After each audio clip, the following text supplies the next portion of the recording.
I wanted this question about it because he has a lot of really good videos about Jesus's name, Jesus's ethnicity. Like, there's so many different factors that he talks about. So I've always wondered, like, well, where is he at with some of this stuff? The fact that he's gone this long, almost 900,000 subscribers. That's crazy. And has never had to share about his faith is remarkable. It's remarkable. And what he says about his faith is pretty crazy. Ruslan. One of the biggest historian YouTubers recently came out, not in that way. He came out with answering the question on if he is or is not religious. If you're not familiar with Metatron, he does incredible historical analysis. He's almost at 1 million subscribers. He covers everything from Roman culture to the ethnicity of the ancient Egyptians and everything in between. And I've always found his content extremely helpful, good source. But he dropped this video on if he is religious, and it shocked me. I was like, yo, this is crazy that what he says in his videos. Hello noble ones, welcome back to my channel. This is the Metatron speaking, and a persistent, recurring and defining factor of this channel over the years has been my relentless commitment to unbiased research and modeling information, converting raw data into actionable knowledge. As I read the comments under those videos, I notice that people appear to perceive me as several different things all at once. Atheist, agnostic, religious. I take that as evidence of at least a marginal degree of success with my position of academic neutrality during such presentations. The desire for academic neutrality, I think, is really interesting. So the way he sets this up and then the reveal, I think, makes it even more fascinating. I wanted this question about it because he has a lot of really good videos about Jesus's name, Jesus's ethnicity. Like, there's so many different factors that he talks about. So I've always wondered, like, well, where is he at with some of this stuff? Now, there are several factors that could become a source of bias. I've already touched upon the political aspects of my personal life, although then again, being a moderate, that doesn't really influence anything. But I believe that it is now time to talk about another possible aspect, which would be faith. Hence, I reckon it is now time to discuss whether I am religious or not. And to those who tell me in the comments, the fact that he's gone this long, almost 900,000 subscribers. That's crazy. And has never had to share about his faith is remarkable. It's remarkable. And what he says about his faith is pretty crazy. So what types of bias are there? Design bias, attrition bias, elective bias, publication bias, analysis bias, which arises during data processing, spectrum bias, procedural bias, and many more. Now, dealing with numbers, integers, and statistics is not as susceptible to bias as with qualitative facts, which is why we need to be even more aware of our own biases when shifting concepts into veridical experiences and categories within the phenomenological hermeneutical domains. He's Eastern Orthodox. Bruh. Yeah, that made my brain hurt. Video. Holy moly. Let's take a breather. That man said lyrical, miracle, metaphysical, cynical. An incredible individual. Mama on my sweater already. Mom spaghetti. I am a man of faith. I don't think I remember a single moment in my entire life when I did not have faith in God. Therefore, I am a theist. I believe in God, I pray to God, I worship God. Moreover, I am a Christian.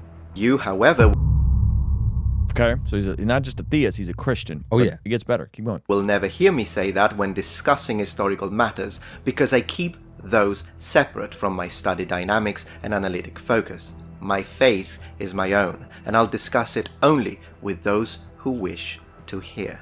Some people may find my faith in God surprising, considering the fact that I am a very evidence-based individual. My mind is pragmatic. I am very science-oriented, so why am I religious?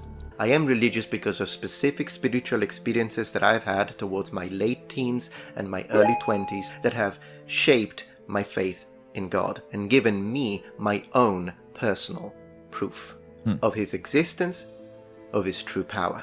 If I hadn't had these specific experiences in my life, I'll be straight with you. I may be agnostic right now, but I'm not.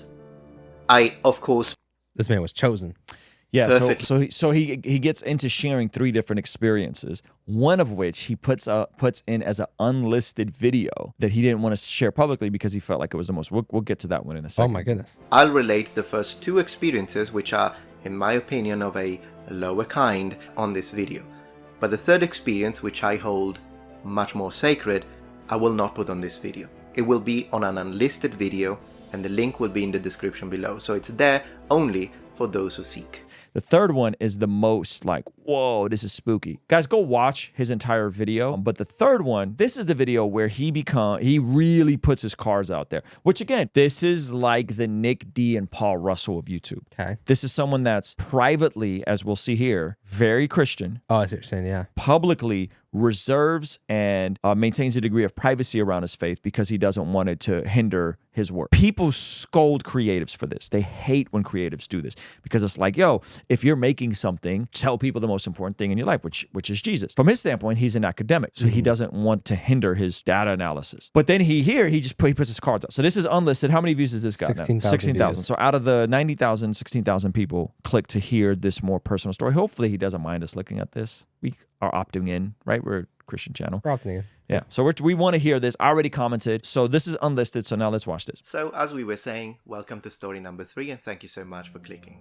Now this happened when I was still living in England, probably once again in my late teens, early 20s, and I'm actually glad that it happened to a group of us. So we had an appointment. When I say we, I mean myself and a good friend of mine, colleague.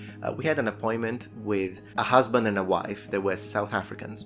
We had an appointment because we wanted to spend the evening and, read the scriptures, talk about religion, pray. That evening, we decided, hey, let's prepare a few scriptures that we like, we can share with this family, and then, we can have an uplifting moment together. So we choose some scriptures, and then we go. Now, as we walk, it was a rainy day, very cloudy, England we're talking about, but then finally we reach the place. We knock on the door. The husband, very young couple, the husband opens the door. They're very welcoming. So we go in, we sit down to talk. I believe it was late afternoon as we go in, and I could still hear the rain outside. It wasn't like a downpour. It was kind of a drizzle, a persistent sound that you could hear from the windows outside. We begin with a prayer, as we normally would, and then we start sharing experiences and talking. Think about half an hour or 40 minutes in is when something happened. We were reading and retelling a specific experience in scripture. It was my turn to relate this, and I am now quoting God. I'm quoting the Lord himself. But as I speak those words, which I had spoken many times, whether it be at church, study groups, but that day was different. When I spoke those words from scripture, the room went very quiet. More quiet than I could even explain. It was so quiet.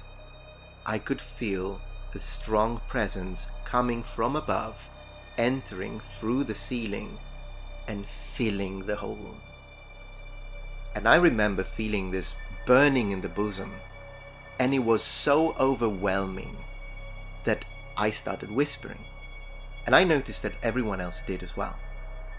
I don't know if we did that out of respect for God, but the moment I hear that, I look at my other friend, and I see that he's looking at me like this. I look at the people in front of me, this couple, and they are all looking at me like this. And it's not because of me, of course. It's because of what we are all feeling. And now I know that they are all feeling this, and it's not just me. So when I finish this scriptural quotation, I asked them, do you believe that these words are true? And I remember this man, his voice was breaking up, and he would say, I surely hope that it is true. I wish I had the vocabulary to describe it. But if you have felt anything like it, you know what I'm talking about. Mm-hmm. We then pray, we leave the home. As we go outside, the clouds have now cleared. The sky is completely open. I look up, there is this beautiful full moon, and I remember the feeling of being looked back. I don't know how to explain it, but I feel like that for a day and a half I had no faith anymore, in the sense that I had a knowledge. Faith came back. He had a sense of, he knew. That's Based on his experience, crazy. he knew. That's crazy. Afterwards. But for a moment I had a feeling that I was going, for some reasons, through the veil in part. And as we walk around that evening, I remember feeling a sound from the trees. And when I say feel, I mean feel. I think I could hear it. It was more of a feeling, but it's like I could tell that nature, the world was alive. So we go back home, we go to sleep, Very, very comforting feeling, I have to say. But the day after, I receive a phone call. And this is where it gets crazy. I receive a call from church, from a person that I had enormous respect for, a very spiritual individual. This was the first time he never called me before. He lived in another city, and yet he chose to call me that day. So I answer the call, and he tells me that he felt that the Spirit prompted him to call me that day. And I explode. I tell him all about this experience in details of what had happened, what we have felt, and he tells me that he called 2 more people that day in England in different cities. They all had the exact same experience. Same day, same things. You can call it coincidence if you want. I think it's beyond coincidence at this point, particularly after the phone call.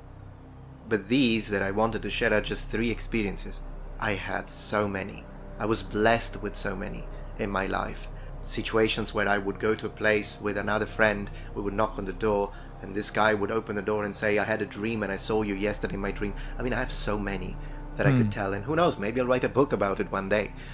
Could be a good thing to do. I don't know. If it's his will, I will. If not, I'll just keep them for myself. But for now, I just wanted to share this with you so you can have a complete picture of where I come from and what sort of biases I may have. Yes, I am religious. Yes, I have faith. Yes, I believe in Christ, and I pray to God through Christ. I believe there is a life after death. I believe in resurrection. I try to keep this form of bias, if you will, outside of my scientific, academic research and approach. But maybe I will slip one day. Maybe occasionally I do. And I know that you'll be there with a full perspective now to nudge me back on track. As always, thank you so much for watching. High academics coming out with both professions of faith is always interesting to me. So whether it's a Francis Collins, whether it's a Metatron, like whenever people are operating in high level academic secular spaces and they're professing faith in Jesus, like unapologetically, that's always very intriguing. C.S. Lewis, obviously. It's always very, very intriguing. Some people would be mad that he hasn't shared his faith. But the other flip side too is that like, bro, I bet he has a huge crossover with Cosmic Skeptic, huge crossover with a lot of these atheist channels, just because these people also love like very analytical stuff. So imagine how large of an audience completely trust him as like a thinker, as like a thought leader in these spaces. And then the bait and switch, the reveal at the very end is like, oh man, if this dude, who I think is smarter than me for all these years, and I was so sure he was agnostic or Christian or atheist, is now saying not only is he theist, but he believes in the resurrection, then there must be some secret sauce that I do not know yet, and maybe I should actually research it. Like intentionally, not just through like all the atheist channels. And so it's like some people could be mad that like he doesn't share, but he probably is getting a bunch of these dudes. Well, he also, I want to see what those comments look like, by the way. He's also being sober in that, guys, I'm sharing experiences, but I believe the data and the history support the experiences I've had. That there's something supernatural in all 3 of those stories that he shares. And then when you see that, then you go, okay, well, he's actually sharing soberly. The reason why I believe is the experience, not just solely the history. So it's like there's enough history, authenticity, apologetics there that I could place my faith. But the certainty and the increase of faith comes after I've already placed my faith and believe that Jesus is who he says he is. And then the faith grows. And then I'm confident and I'm certain that God is who he says he is. Right? Even though I can't prove it like a science experiment, there's enough faith there that then the faith and the trust in his word, in his way, gives me the experience to say, no, I have certainty now. I mean, and he was also saying, which I thought was super interesting, that like he said if he didn't have those experiences, he would be agnostic today. That being said, like he's saying he was raised Christian in the faith, and that over time, if he didn't have any of those experiences, because he's such an analytical thinker, that he probably would have fallen away from the faith, not because there isn't evidence of the resurrection and all these things, but because he's such an analytical thinker, such a technical thinker, that if there's not 100% evidence saying there 100% exists, he's going to default to it doesn't exist. And like, I think it's cool that like God knew that and was like, you're going to have these experiences. You're going to have these experiences Yeah. because Yeah. you're not going to figure out a way to follow me. According to the Bible, that prayer is extremely important in terms of us being transformed from the inside out when we get aligned with God's will. For the Christians watching this channel, I want you guys to implement these spiritual disciplines in your day-to-day life. And the only way I've been able to do this consistently is through writing down my prayers in a prayer journal that does a few things. One, it allows me to reflect and come to God humbly and ask Him to move on my behalf. And two, it allows me to document my prayers, which ultimately help me remember the very things that I was praying for and see the hand of God tangibly in my life when He answers them. So I would urge you, consider writing down your prayers. It could be in a blank notebook. It could even be on your phone. Or you could check out the one I personally designed and used from my own quiet time and spiritual discipline that I think will be a huge blessing. It's the exact structure and system that I've used for years to pray and be more consistent in my spiritual disciplines. You can pick yours up today by clicking the link in the pinned comment below. All right, I'll see you over there. Peace.